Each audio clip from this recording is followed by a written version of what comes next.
अंजलि चौधरी। तो चलिए बुलेटिन की शुरुआत करते हैं। देश की सबसे हॉट सीटों में शुमार मंडी संसदीय सीट से कांग्रेस प्रत्याशी विक्रमादित्य सिंह ने अपना नामांकन दाखिल कर दिया है। विक्रमादित्य सिंह ने निर्वाचन अधिकारी के पास अपनी नॉमिनेशन फाइल की। इस दौरान उनके साथ CM Sukhvinder Singh Sukhu, deputy CM Mukesh Agnihotri, Rajeev Shukla, Mandi की मौजूदा सांसद और उनकी माता प्रतिभा सिंह मौजूद रहीं। इस दौरान मंडी के सेरी मंच पर भी भारी भीड़ उमड़ी। नामांकन दाखिल करने के बाद विक्रमादित्य सिंह ने कहा कि 4 जून को बॉक्स ऑफिस पर बीजेपी की फिल्म पिट जाएगी। इसके अलावा सीएम सुक्खू ने कहा कि बीजेपी का असली चेहरा प्रदेश की जनता जान चुकी है। बीजेपी ने सरकार गिराने का नाकाम प्रयास किया, लेकिन अब जनता बीजेपी को इसका जवाब देगी।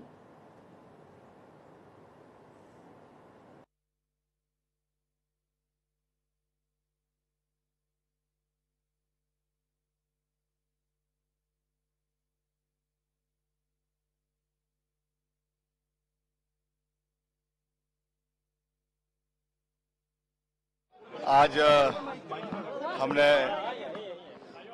कांग्रेस पार्टी की ओर से मंडी संसदीय क्षेत्र से अपना नामांकन पत्र जो है वो दर्ज किया है। हमारे प्रदेश के माननीय मुख्यमंत्री जी, पार्टी अध्यक्षा, हमारे इंचार्ज और सभी वरिष्ठ नेता हमें अपना सहयोग देने के लिए यहाँ पे उपस्थित थे। और ये लड़ाई किसी पर्सनैलिटी के साथ नहीं है, मैं बिल्कुल साफ कह रहा हूँ। ये लड़ाई मंडी के अस्तित्व की है, मंडी को देश का नंबर 1 संसदीय क्षेत्र बनाने की है। बारी बारी ये सवाल पूछा जा रहा है कि प्रतिद्वंदी कौन है, क्या है। मैं उसके बारे में कुछ नहीं कहना चाहता हूँ। मेरी लड़ाई मंडी के अंदर स्मार्ट सिटी बनाने की है, जिसके लिए हमने कार्य पहले ही शुरू कर दिया है। रिवर फ्रंट बनाने की है। यहाँ पे पार्किंग की बहुत दिक्कत है मंडी शहर के अंदर, उसको करने की आवश्यकता है। हमारे एक्स सर्विसमैन जो हमारे भारी तादाद में सरका घाट के इलाके में रहते हैं, जोगिंदर नगर के इलाके में रहते हैं, उनके लिए वहाँ पे सीएसडी डिपो बनाना है। उसके लिए बहुत मजबूती से मैं डिफेंस मिनिस्ट्री से इस विषय को उठाऊंगा। और वैसे ही हमारे जो है वहाँ पे सैनिक एकेडमी बन रही है, उसका निर्माण करवाना हमारी प्राथमिकता है। बुबू जो टनल जो हमारे जोगिंदर नगर को जो अपना लग वैली से जोड़ेगी, वो हमारी प्राथमिकता है। जलोड़ी जोड़ टनल हमारी प्राथमिकता है, जो कुल्लू जिला के आनी और बंजार क्षेत्र के लिए बहुत महत्वपूर्ण है। वैसे ही आनी में हमारा जो है बागासरान इलाका है, टूरिज्म पॉइंट ऑफ व्यू से उसको डेवलप करना हमारी प्राथमिकता है। तो मेरा फोकस अगले 15-20 दिन जब चुनाव का प्रचार चलेगा, उसमें केवल और केवल विकास के मुद्दों के ऊपर रहेगा। क्योंकि जो मोहतरमा अभी हमारे खिलाफ चुनाव लड़ रही हैं, वो सब चीजों के ऊपर बोलती है, मगर विकास के ऊपर उनकी जुबान जो है वो खुलती नहीं है। आज तक 20-25 दिन उनको चुनाव प्रचार में हो चुके हैं। आज तक एक शब्द उन्होंने अपने विजन के बारे में लोगों को कहा नहीं है कि करना क्या है।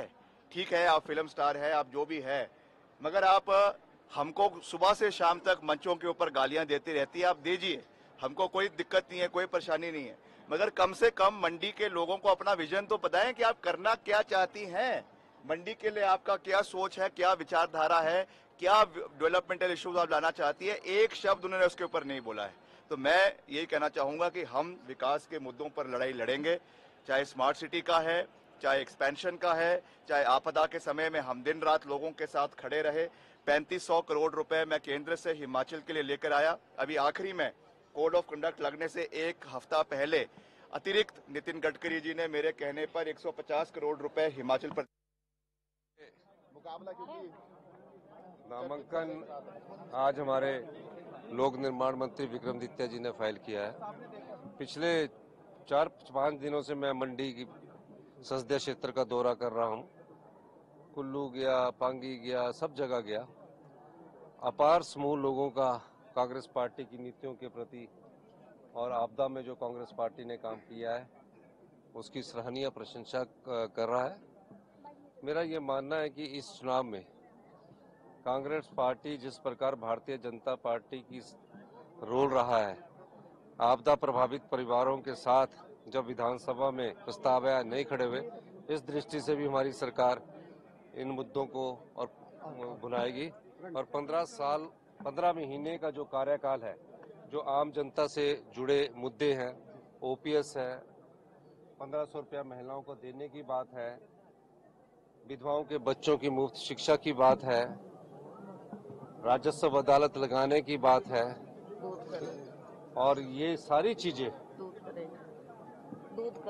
अच्छा, दूध का रेट जो हमने पहली बार 45 रुपए किया है, किसान के हाथ में पैसे पहुंचाने की बात है, ये सब चीजें इस चुनावों में हम जनता की अदालत में रखेंगे और कहेंगे कि 15 महीने में हमने जो सरकार ने काम किया है उसको हम जनता की अदालत में रखेंगे। और जिस प्रकार जनता की भावनाओं को खरीदने की भारतीय जनता पार्टी ने कोशिश की है और जो विधायकों को उन्होंने खरीदा है उसके बारे में भी वस्तु स्थिति रखेंगे। अब जो चुनाव है ये ईमानदारी और बेईमानी का चुनाव है।